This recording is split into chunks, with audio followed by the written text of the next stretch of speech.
Hello and welcome to the Change Game podcast with me, your host, Laura Ordile. I'm here to help you hold on to your sanity and your soul as you move through big change in your life. I'm here to guide you, inform you, and hopefully help you to triumph over trauma and the long list of symptoms that come along with it. This podcast series is to bring knowledge, share stories, and open up conversation around hope for those of you that suffer with the difficulties that present themselves in your life, from diagnosed or undiagnosed trauma. Labeled or not, I know you need help, and so do those that have graciously taken the time to have these conversations with me. So let's get to it. Welcome to the week Change Game. I hope it's going well for you. And I have a wonderful guest here today named Jamie Quinn. She is a certified hypnotherapist specializing in trauma and PTSD, as well as a skilled nutrition coach. And she's eager to share her knowledge, strategies, and profound lessons learned from her own experience and from those she's guided with us today. And I'm really excited to chat with you. Thanks for being here, Jamie. Thanks for inviting me. You bet. We actually had a little bit of a conversation before we got going just to see kind of where we were going to head with some of this. And there's so many different directions. You've had an amazing journey in your life and have healed from some extremely difficult situations.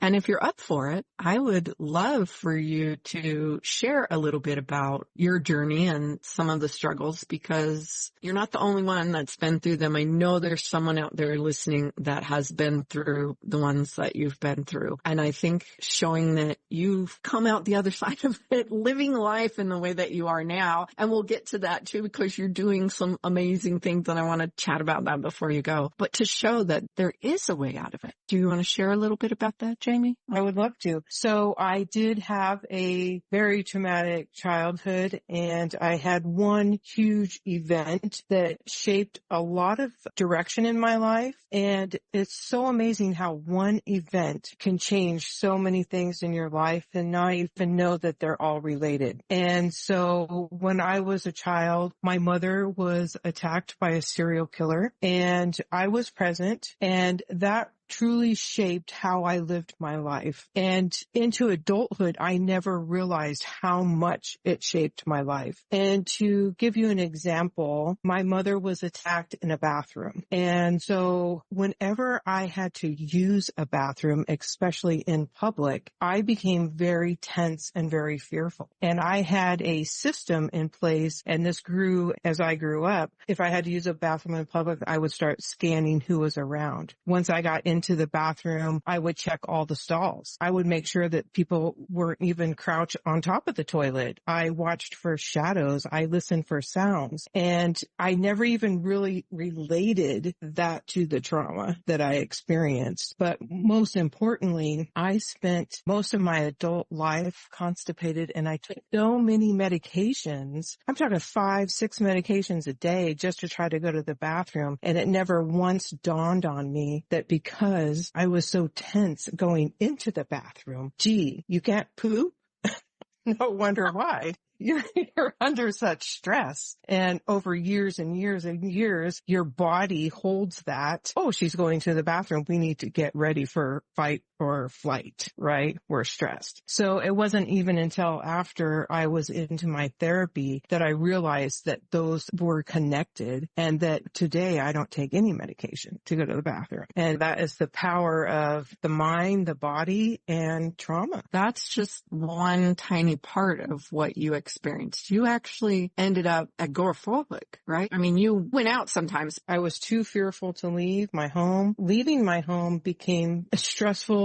I would have to plan out where I was going. I only wanted to go where I felt comfortable, like what lane was I going to drive in, where I was going to park in the parking lot, what access could I have if I needed to leave. So yes, and even I never even related that to the original trauma. And I worked from home for over 25 years. And at one point, and this is how I started healing, is I was forced to, or circumstances changed, and I had to open up a shop in my town and shut down my home business. And every day am a massage therapist. I would leave money on my counter in my shop, and I would clean up my room, and I would take a mental snapshot and memorize where everything was. And the next day when I would return to work, I knew that if the money on the counter was still there and everything in its place, I knew it would be safe to enter. And one morning I opened up the door and I could see the contents of my trash can was spilled on the floor. And it was like a jolt of lightning hit me with adrenaline so hard, I thought my heart exploded. It was such intense pain. I cannot describe to you how painful it was. And I actually clutched my chest, and I was thinking that I needed to be able to call 911 and that I was surely going to die. And I had an image of my son having to tell people that his mother died from her heart exploding. And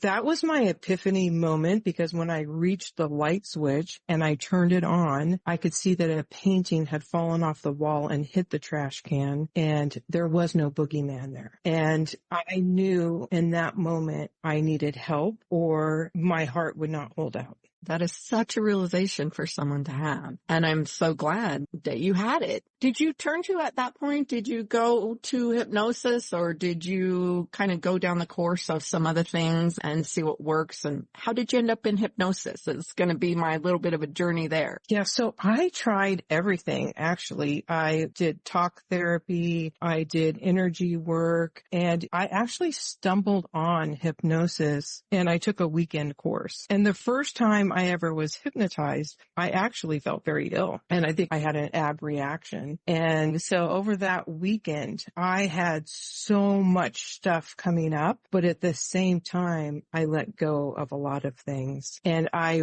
recognized the fear that I was putting myself in on a daily basis, which is very hard on your metabolism, by the way. And so I know that I've suffered a lot of metabolism damage just by being in high alert over these years. But I recognized by leaving out the money, by always being so hyper vigilant, I was creating my own fear loop. And so what was that connection like for you when you came to the point where you did finally understand that the traumas that you'd been through in your life connected to the behaviors that you were having in play for yourself? What was that like for you? It was so freeing, and it was so eye-opening that I wanted to shout it to everybody, like, hey, I know if you have these problems, I know what's going to help you. And I just wanted to share it with everybody because it was just so amazing. It's like, why didn't I know this before? Why doesn't everybody know all these golden nuggets that can help you? And a lot of it is just the stories we tell ourselves. Well, it is. And I think you are one of the glaring examples of someone just thinking that was just my life. That's just how it was, because that was for you. Your mom got attacked and all of that happened, and you never even told your child about that experience because it was just something in your past. So there was no connection to how you were feeling, what was going on, even in those extreme ways. And so many people don't even have the extremes that you had. They didn't have the serial killer in their life. They didn't have the constipation that you had. They don't have the intense isolation that you put yourself in. They have other things, but even you had a struggle with those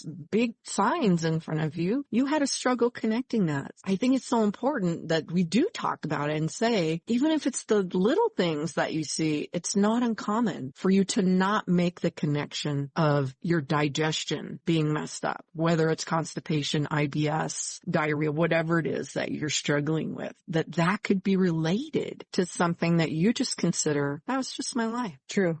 It's so eye-opening too when you do recognize those things. And I did not tell my children. I wanted them to have what I felt was a normal life as much as I could give them. So I wanted them to have the things that I didn't. I wanted them to feel safe. I wanted them to live in the same childhood home. I wanted them to have childhood friends, go to the same school all their life, all the things that I didn't have. But at the same time, I did not talk about my issues. And one, I probably didn't even know how to say it to them. It was something that even my own growing up, we didn't discuss what happened. And when I finally told my son when he was 35, he said, you know, it all makes sense now, Mom. You built a fortress around yourself and you never wanted to leave, and I couldn't figure out why. I did kind of encase myself into this very safe, nurturing place. And although I still had all the emotions, and the way I dealt with that was by eating. I just know that I ate, and inside I worried. Right. And again, still not really the connection of, ooh, that's something that my subconscious is using to get me through life, to keep me alive, to be here. And as far as it needed to keep you safe. And all those things that you're talking about were to keep you safe. And so even though it was intensely difficult for you and high stress, that's what clicked in for your subconscious to say, okay, just like your mom in the situation in the bathroom, not safe. We don't want to go to the bathroom. It's not a safe area. It's not okay. So we're going to put you in high alert so that we know that you are going to be okay. You're going to be so hyper aware that you're not going to let anything happen and you're going to be okay. And that's unfortunately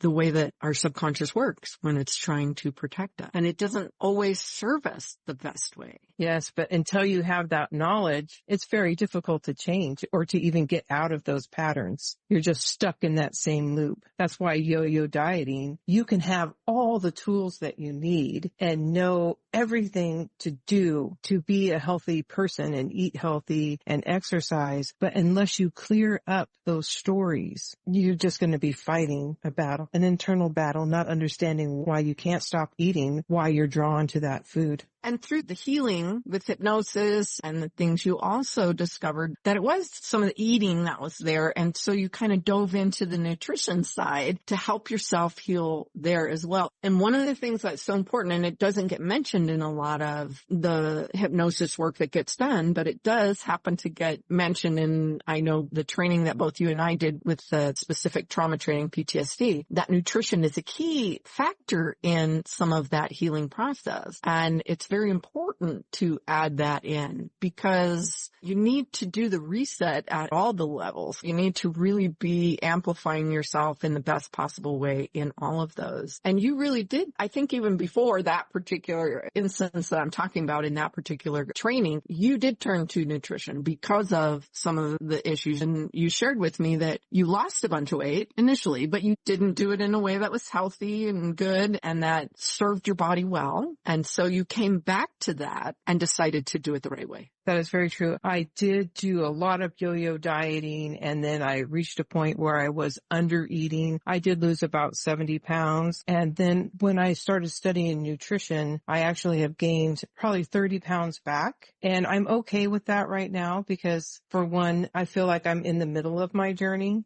I'm not at the end. And I think that this is the weight that my body wants me to be right now as I'm clearing up other things. And also my body needs a reset and it needs to maintain. I actually eat very healthy, probably 1,800 calories a day, very nutritious foods, but my body needs to feel safe and stable right here for right now. So I eventually will go into a calorie deficit and lose the rest of my weight and get to my goal weight. I just don't feel my body is ready to right now. Incredible that you're listening to it. And what I heard in what you were saying right there is, this is where I need to be right now. This is where I feel good and safe and comfortable. It's not detrimental. It's not hurting me. I'm okay. And if my body needs to be in this space to do that reset and to get into a really good place so that you can move it forward, can push it in the way that you want to. And I know you're going to do that soon. You want it to be in that comfort zone, not in that high stress mode. And every time you are in a calorie deficit, you are putting stress on your body. And we're not made to be in a calorie deficit for long periods of time. So we need to shift back and forth between maintenance calories and the calorie deficit. So we don't want to always have stress on our body, especially if you're working out as well. Now we have more stress, more inflammation. And if you have a traumatic background and you've always been on high alert and always high stress, then your body is going to be paying attention to that. And it's like, whoa, why is she so stressed? And she's not feeding us. Is everything okay? And she's working out like crazy. And it's going to wonder, do we need to kick back into any of the safe modes, or do we need to do anything? And so, yeah, keeping it in a good place and reassuring mind, body, spirit, all of that together lets you move forward and actually get to where you want to be. I often call that like a new zero point, where you're at that new zero point and going forward from there, because you've done the overhaul of the things that you really needed to deal with, hit that reset button. And now it's like, okay, I'm at an even point. Now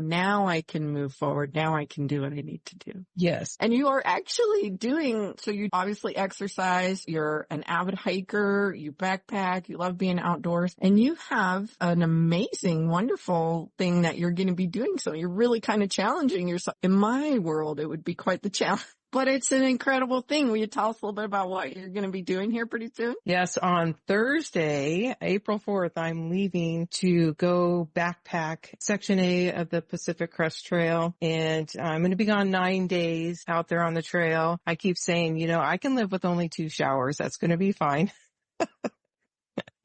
And it's something that I never thought I would be doing. And I think one of the reasons I love it so much is I'm kind of making up for lost time and things that I saw other people doing from my living room or from my TV that I never had the courage. I had so much fear before. I just could not even imagine going out and doing those things. And actually, when I started going through my healing phase, I made a bucket list of things that I wanted to do. And one of them was run across the Golden Gate Bridge. I wanted to still go up in a hot air balloon, maybe over Napa. That would be kind of cool. And then I did the Spartan World Championships, and I've actually have 3 trifectas now from Spartan Racing. And I've moved from Spartan Racing now into the backpacking of the PCT. Last year I did Section L, which was 45 miles in 3 days. I don't know if I would recommend that again. I would probably add an extra day in there. The terrain was super steep and my pack was very heavy, but I've learned now what is truly essential to take and what is not. And that's a good thing to do. I mean, you go and you learn, and then you go back and you do it better the next time, and maybe you'll do another one or do something even bigger later where you do that. I didn't know about the Spartan stuff. That's amazing. Good on you. Those are not super simple things. So that does push you and change you. Yes, it took me a year to train for the World Championships, and I would say it was one of the most challenging things that I've done. Actually, I climbed Half Dome. That was a little challenging as well, just because of the height, and you're pulling yourself up on that cable. And I was actually quite surprised at how much upper body strength you really needed to get up that cable. Wow. To go from where you were to where you are, I think is incredible. Even for people who have kind of been athletic and out there all their life, I think those are really big accomplishments in my world, in my viewpoint. So to do what you've done and go there is incredible to me and so exciting, because it just shows how you can totally flip your life.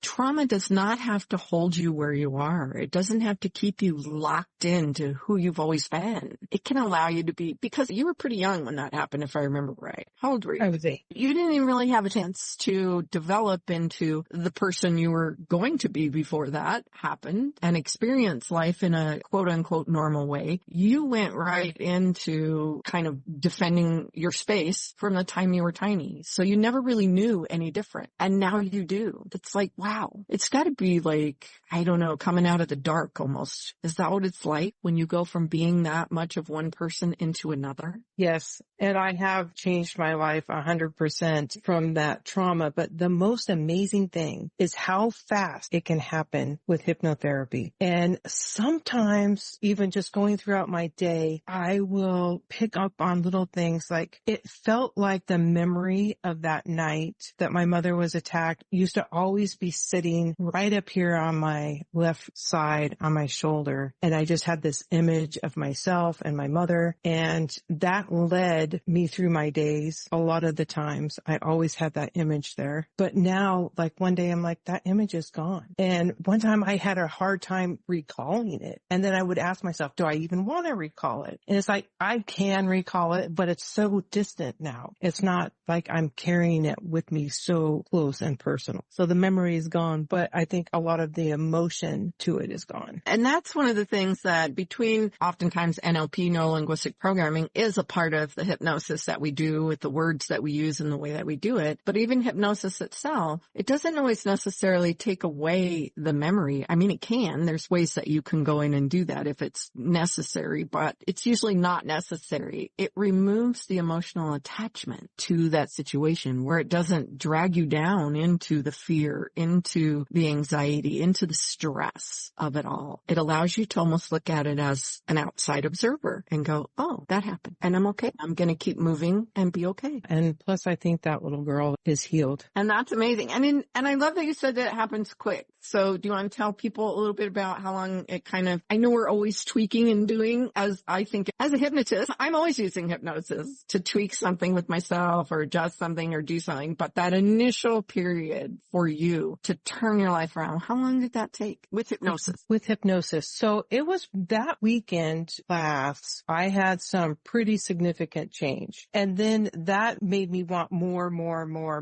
And so then you can kind of go down a rabbit hole and the whole world is waiting for you once you find that. But truly, when I took Sarah's course, those 6 sessions really helped me become at peace. Yeah. With peace, with all forgiveness, with shame, with guilt, with pain, with those issues. That course was 6 sessions. So, probably 6-7 weeks, I felt a profound change. I love that. That just lights me up that can happen not only in our own lives, but in the lives of people that we are working with now. And so you're working in hypnosis and you specifically love to work with women to overcome their trauma and to reclaim their bodies and to embrace the freedom that you feel now in living a happier, healthier lifestyle. So yes. Can you share a journey with someone that maybe you've worked with that has changed their life around a little bit? I think all my stories and all the clients that I've had are kind of ongoing still. And I think that, the most profound change is with a woman that never felt loved and felt unloved and unwanted as a child, and how she now can see when those triggers are happening and she's spiraling down into despair, that she can pull herself out of that and recognize those triggers and actually went and recognized the triggers. That's half the battle, when you can recognize what's happening. Oh yeah. Awareness changes everything. Yes. Even simple bringing awareness to something can bring a portion of healing, acknowledgement, understanding, all of that says, oh, okay. And from there you can do a little bit something that helps you move forward. So that's wonderful. And being able to know that it's not so much of it is our own perception of life. It's not that you've never been loved. There's someone in the world somewhere that loves you and just need to perceive it and see it differently. And it's the stories we tell ourselves to challenge those stories and rewrite them. Absolutely. I agree with you there. Yes. And we can rewrite them. And we do that through hypnosis, through even the nutrition that we give our body. We're rewriting that story because we're saying, I'm valuable and I'm going to feed myself well and I'm going to give my body what it needs so that I can be in the best place possible. All of that. When you bring it into full circle, that's when we get to live our best life. Don't you think? Yes, I do think that. And I think when you start feeding yourself nutritious foods, you get more energy and you want more and more. And that's when it might lead to exercise, and that's where it might lead to the mindset work. But truly, it begins in the mind. And once you start recognizing what issues you're having and how to talk to yourself and recognize what's going on, that's going to multiply. And then when you start feeding yourself correctly, start moving your body, so much more is going to open up, and you're going to have so much energy and you're going to feel so happy. You're going to be where I am right now. Like, why didn't somebody tell me about this sooner? Absolutely. And we're telling you now.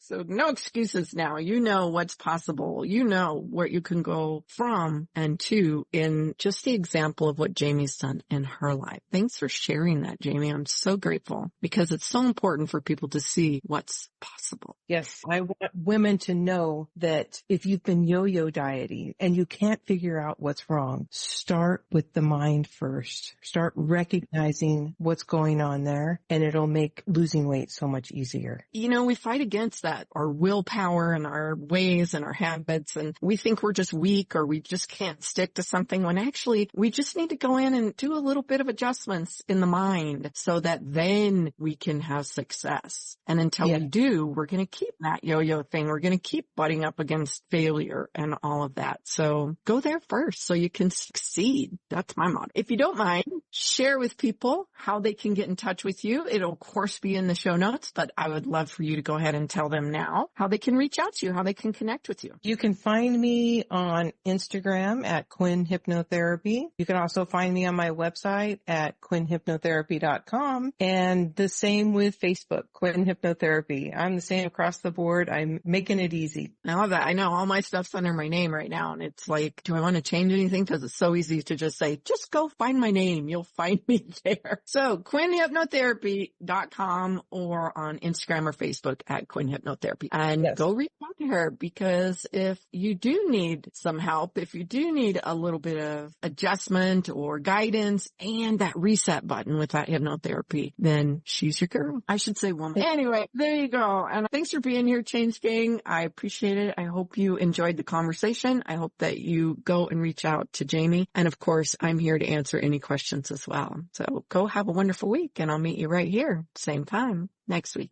I hope today's episode was interesting and helpful to you in some way. If so, find someone to share it with. Maybe it will help them too. If you'd like to know more about anything discussed here today, you can find all the places to connect with me and the guest speakers in the show notes. Or go to lauraordile.com, LauraOrdile.com, and you can reach out to me there. Until next time, ask when you need help, be kind to yourself, and have a happy day.